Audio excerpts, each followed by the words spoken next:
আসসালামু আলাইকুম রহমতুল্লাহ। আশা করি সবাই ভালো আছেন। তো এটা হচ্ছে তুত গাছ, এটা তুত বলে, ব্ল্যাকবেরিও বলে। এটা কুয়েতের মধ্যে লাগানো হয়েছে, কুয়েতে অনেক সুন্দর হয়েছে গাছটা।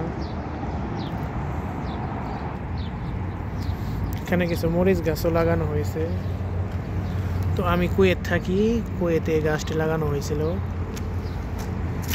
কিছু মরিচও আসছে দেখা যায় এখানে। দেখতে সুন্দরই লাগতেছে। এরপর টমেটো আছে, কিছু টমেটো আসতেছে। এখন এখন কিন্তু গরমের সিজন হয়ে গেছে, তো আছে মাশাআল্লাহ অনেক টমেটোই আসতেছে, অনেক টমেটো আসতেছে এখন। এখানেও একটা মরিচ গাছ আছে, এখানেও দেখেন অনেক মরিচ আসতেছে মাশাআল্লাহ। তো অনেক টমেটো আসতেছে, আশা করছি ভালোই টমেটো হবে, কিন্তু এগুলো আর পাকবে না সম্ভবত। এখন কাঁচাই খেতে হবে, কাঁচাই খেয়ে ফেলবো হয়তো। তো ভিডিওটি কেমন লাগছে অবশ্যই জানাবেন কমেন্টে।